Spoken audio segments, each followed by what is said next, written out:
आज है 4 जून 2025 दिन बुधवार। Welcome back to clean news UP. चलिए देखते हैं उत्तर प्रदेश की 25 फटाफट बड़ी खबरों को। यूपी में वृद्धा पेंशनर्स के लिए खुशखबरी, इस दिन खाते में आएंगे 3,000 रुपए। यूपी में वृद्धा पेंशन का इंतजार कर रहे बुजुर्गों के लिए खुशखबरी है। सरकार ने 3 महीने का पैसा एक साथ ट्रांसफर करने की प्रक्रिया को पूर्ण कर लिया और जिस दिन खाते में पैसा भेजना है उसे तय कर लिया है। राज्य सरकार के द्वारा संचालित वृद्धावस्था पेंशन योजना का विस्तार करते हुए 15 जून 2025 से चरणवार तरीके से लाभार्थियों के खाते में पैसा आना शुरू हो जाएगा। यूपी सरकार की नई योजना 47 जिलों में मोटे अनाजों की खेती को मिलेगा बढ़ावा। उत्तर प्रदेश सरकार ने प्रदेश के जिलों में मोटे अनाजों की खेती को बढ़ावा देने के लिए एक योजना तैयार की है। ये नई योजना को चालू वित्त वर्ष में राष्ट्रीय खाद्य सुरक्षा और पोषण मिशन के तहत संचालित किया जाएगा। इस योजना का उद्देश्य छोटे और मझोले किसानों को मोटे अनाजों की खेती से लाभ पहुंचाना है। गोरखपुर के आयुष विश्वविद्यालय का लोकार्पण करेंगे राष्ट्रपति, सीएम योगी का है ड्रीम प्रोजेक्ट। मुख्यमंत्री योगी आदित्यनाथ का ड्रीम प्रोजेक्ट कहे जा रहे गोरखपुर के महायोगी गुरु गोरखनाथ आयुष विश्वविद्यालय का लोकार्पण राष्ट्रपति द्रौपदी मुर्मू 30 जून को कर सकती हैं। विश्वविद्यालय का शिलान्यास पूर्व राष्ट्रपति रामनाथ कोविंद ने किया था, जबकि लोकार्पण वर्तमान राष्ट्रपति से कराने की तैयारी है। अब रजिस्ट्री की फाइल्स नहीं रोक पाएंगे बाबू और अधिकारी, एलडीए ने तय की समय सीमा। एलडीए में अब मकान दुकान की रजिस्ट्री के लिए आवंटियों को बाबू और अधिकारियों के चक्कर नहीं लगाने होंगे, उनके रहमो करम पर निर्भर नहीं रहना होगा। एलडीए उपाध्यक्ष प्रथमेश कुमार ने इसके लिए 31 मई को आदेश जारी कर संपत्तियों के निबंधन की समय सीमा तय कर दी। इस एसओपी के लागू होने से आवंटियों का वर्षों से हो रहा शोषण रुकेगा और फाइल्स को जानबूझकर रोकने वालों की जिम्मेदारी तय होगी। यूपी में किसानों के लिए योगी सरकार लाई नई योजना, 16 जिलों में किया जाएगा ये खास काम। उत्तर प्रदेश के किसानों के लिए खुशखबरी है। योगी सरकार ने किसानों की मेहनत का उचित दाम दिलाने के लिए प्रदेश के 16 जिलों में 1000 मीट्रिक टन तक की क्षमता वाले गोदाम बनाने का बड़ा फैसला लिया है। ये गोदाम 24 बहुउद्देशीय प्राथमिक कृषि सहकारी समितियों के जरिए बनाए जाएंगे। इस योजना से किसानों को अपनी फसल का भंडारण करने की सुविधा मिलेगी। पर्यटन केंद्रों पर पर्यटकों को मिलेगी होम स्टे की सुविधा। योजना के तहत प्रदेश के 229 स्थल चिन्हित। मुख्यमंत्री योगी आदित्यनाथ की अध्यक्षता में मंगलवार को कैबिनेट ने पर्यटन विभाग के बेड एंड ब्रेकफास्ट व होम स्टे नीति 2025 को स्वीकृति प्रदान कर दी है। इसके तहत अब प्रदेश के धार्मिक व पर्यटन स्थलों पर पर्यटकों को रुकने के लिए होम स्टे की सस्ती सुविधा मिल पाएगी। इससे पर्यटकों के रुकने के लिए सस्ती दरों पर कमरे और स्थानीय लोगों को रोजगार उपलब्ध हो पाएंगे।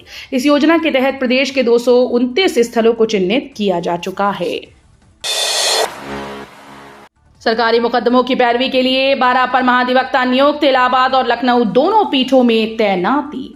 सरकार की ओर से नामित ये अपर महाधिवक्ता विभिन्न मामलों में राज्य का पक्ष मजबूती से न्यायालय के समक्ष रखेंगे।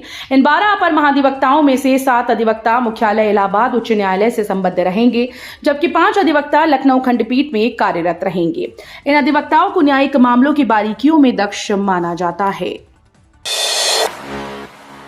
एलडीए ने अपार्टमेंट्स में लगाया अनुरक्षण शुल्क कैंप, पहले दिन में 43.23 लाख की वसूली। आवासीय योजनाओं और अधोसंरचना विकास के क्षेत्र में अग्रणी लखनऊ विकास प्राधिकरण ने एक अहम कदम उठाते हुए आवंटियों की सुविधा के लिए अनुरक्षण शुल्क जमा कराने हेतु अपार्टमेंट्स में कैंप आयोजित करने की पहल शुरू की। इस पहल का उद्देश्य ये है कि आवंटियों को प्राधिकरण के कार्यालय के चक्कर न लगाने पड़े और उन्हें शुल्क भुगतान में कोई असुविधा न हो। आईटी कॉलेज लखनऊ में यूजी और पीजी प्रवेश शुरू। राजधानी लखनऊ के प्रतिष्ठित महिला महाविद्यालय इसाबेला थॉर्बन डिग्री कॉलेज ने सत्र 2025-26 के लिए अंडर ग्रेजुएट और पोस्ट ग्रेजुएट पाठ्यक्रमों में प्रवेश की प्रक्रिया आरंभ कर दी है। कॉलेज प्रशासन के द्वारा दी गई जानकारी के अनुसार इच्छुक छात्राएं ऑनलाइन व ऑफलाइन दोनों माध्यमों से आवेदन कर सकती हैं। राम दरबार की भव्य प्राण प्रतिष्ठा की झलकियां, अयोध्या में दिव्यता का नया सूर्योदय। रामनगरी अयोध्या एक बार फिर से साक्षी बनी है धर्म, संस्कृति और श्रद्धा की त्रिवेणी की। प्रभु श्री राम के दिव्य दरबार की पहली झलक सामने आ चुकी है। राम मंदिर के पहले तल पर विराजमान राम दरबार की 2 तस्वीरें श्री राम जन्मभूमि तीर्थ क्षेत्र ट्रस्ट ने जारी की, जिसमें प्रभु श्री राम, माता सीता, लक्ष्मण और भक्त हनुमान के विग्रह दर्शन से जनमानस में अलौकिक ऊर्जा का संचार हो रहा है। रॉयल हेरिटेज सिटी के लिए 200 एकड़ जमीन खरीदेगा यमुना प्राधिकरण। यमुना प्राधिकरण ने मथुरा का मास्टर प्लान 2031 मंजूर होने के बाद राया हेरिटेज सिटी के लिए भूमि खरीद की प्रक्रिया शुरू कर दी। फिलहाल 200 एकड़ जमीन खरीदी जाएगी, जिसमें से 137 एकड़ के लिए किसान सहमति दे चुके हैं। हालांकि हेरिटेज सिटी के लिए फिलहाल जमीन के रेट तय नहीं है। कर ले इंतजाम, यूपी के शहर के आधे इलाके में 2 दिन बंद रहेगी पानी की सप्लाई।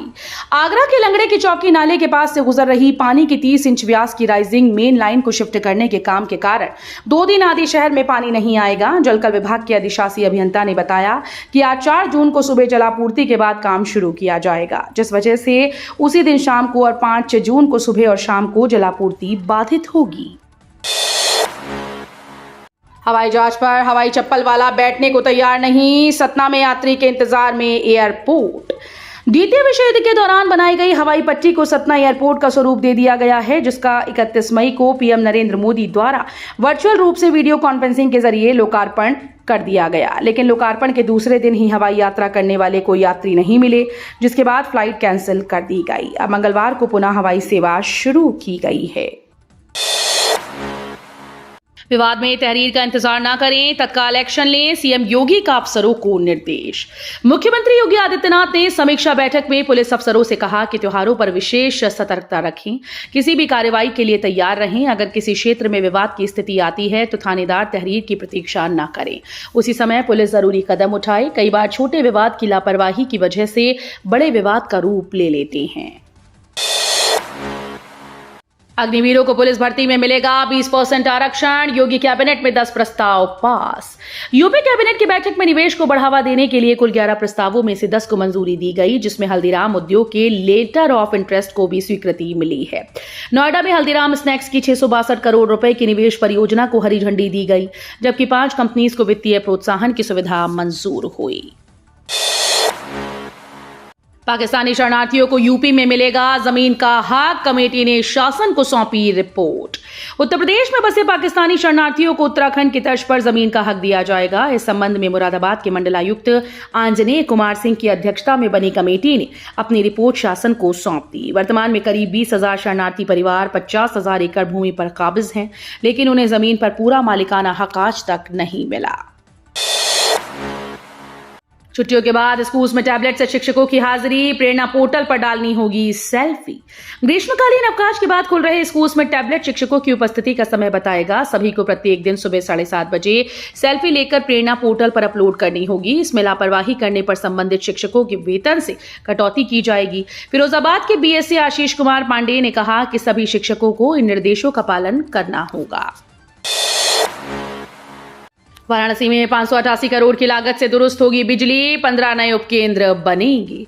प्रदेश के स्टाम्प और न्यायालय पंजीयन शुल्क राज्य मंत्री रविंद्र जायसवाल ने कहा कि वाराणसी की विद्युत व्यवस्था को सुदृढ़ और आधुनिक बनाने के लिए 588 करोड़ रुपए स्वीकृत हो गए हैं। इस राशि से 2000 नए विद्युत ट्रांसफार्मर लगाए जाएंगे और पुराने ट्रांसफार्मर्स को बदला जाएगा। नोएडा एयरपोर्ट के तीसरे चरण में पुनर्वासन स्कीम से पहले शुरू हुई 14 गांव की जनगणना। नोएडा इंटरनेशनल एयरपोर्ट के तीसरे चरण में अधिग्रहित की जाने वाली भूमि के प्रभावित परिवारों के पुनर्वासन और पुनर्व्यवस्थापन स्कीम तैयार करने के लिए जनगणना का काम सोमवार से शुरू कर दिया। टीम गांव-गांव पहुंच प्रभावित किसानों से संपर्क कर निर्धारित प्रारूप में 21 सवालों की जानकारी लेते हुए फॉर्म भर रहे हैं। ग्रेटर नोएडा सेक्टर 2 में गरजे बुलडोजर, 100 करोड़ की 10,000 वर्ग मीटर जमीन कब्जा मुक्त। ग्रेटर नोएडा प्राधिकरण की टीम ने पतवाड़ी गांव के पास बने सेक्टर 2 में 10,000 वर्ग मीटर जमीन पर हुए अवैध निर्माण पर सोमवार को बुलडोजर चला दिया। टीम ने अवैध निर्माण ढहाकर 10 आवंटियों की प्लॉट दिला दिए। यहां कब्जा मुक्त जमीन की कीमत 100 करोड़ रुपए आंकी गई। ग्रेटर नोएडा में 10 लाख से ज्यादा किराएदारों का होगा सत्यापन, चौकी प्रभारियों को मिली जिम्मेदारी। सेक्टर व सोसाइटीज में रह रहे किराएदारों का सत्यापन कराया जाएगा। इस दिशा में पुलिस प्रशासन ने कवायद शुरू कर दी है। सोसाइटीज में अपार्टमेंट ऑनर्स एसोसिएशन व सेक्टर्स में रेजिडेंट वेलफेयर एसोसिएशन के साथ मिलकर रह रहे किराएदारों का सत्यापन किए जाने की योजना बनाई गई है। यूपी के गांव-गांव तक यूं पहुंचेगी सरकारी योजनाएं, योगी सरकार ने लिया अहम फैसला। उत्तर प्रदेश में ई गवर्नेंस को और मजबूत करने के लिए योगी सरकार अब यूपी स्वान 3.0 लाने जा रही है। यूपी स्वान यानी Uttar Pradesh state wide area network. ये प्रदेश सरकार के दफ्तरों और महत्वपूर्ण सरकारी सेवाओं को आपस में जोड़ने वाला डिजिटल नेटवर्क है। मुख्यमंत्री योगी आदित्यनाथ ने इसे ई गवर्नेंस के नए युग की शुरुआत बताया है। अगले साल रिंग रोड के दोनों लेन से फर्राटा भरेंगे वाहन। जनवरी 2026 तक तैयार हो जाएगी गंगा पुल की दूसरी लेन। अगले साल रिंग रोड के दोनों लेन से वाहन फर्राटा भरेंगे। संदहा से चंदौली के रेवसा तक रिंग रोड की एक लेन से आवागमन शुरू हो चुका है। अभी हल्के वाहनों के आवागमन की सुविधा है। ऐसा माना जा रहा है कि जनवरी 2026 तक गंगा पुल की दूसरी लेन भी बनकर तैयार हो जाएगी। बांके बिहारी में ट्रस्ट पर भड़के शंकराचार्य, बोले गोरखनाथ मंदिर का भी अधिग्रहण करें। वृंदावन के बांके बिहारी मंदिर के लिए ट्रस्ट बनाने के योगी सरकार के फैसले पर ज्योतिष पीठाधीश्वर जगत गुरु शंकराचार्य स्वामी अविमुक्तेश्वरानंद सरस्वती बेहद नाराज हैं। उन्होंने कहा कि हमें बड़ा आश्चर्य हो रहा है कि एक तरफ सनातन धर्म के धर्माचार्य पूरे देश में मुहिम चलाए हुए हैं कि सरकार ने जिन जिन मंदिरों व धर्म स्थानों का सरकार ने अधिग्रहण कर लिया है उनको वापस लिया जाए और सनातन धर्म बोर्ड बनाकर धर्माचार्यों द्वारा उसका संचालन किया जाए। पाकिस्तान की वजह से बदलेगा मौसम का मिजाज, 34 जिलों में भयंकर बारिश का अलर्ट। लखीमपुर खीरी में मंगलवार को तेज हवाओं के साथ हुई झमाझम बारिश के साथ उत्तर प्रदेश के मौसम ने करवट ली है। प्रदेश की राजधानी लखनऊ को बादलों ने घेर रखा है और रुक रुक कर बारिश हो रही है। वहीं आगरा और कानपुर की अगर बात करें तो वहां भी घने बादल छाए हैं और तेज हवाओं के साथ हल्की बारिश हो रही है। तो ये थी आज की 25 फटाफट बड़ी खबरें। अगर आपको न्यूज पसंद आई हो तो वीडियो को लाइक और शेयर जरूर करें। धन्यवाद।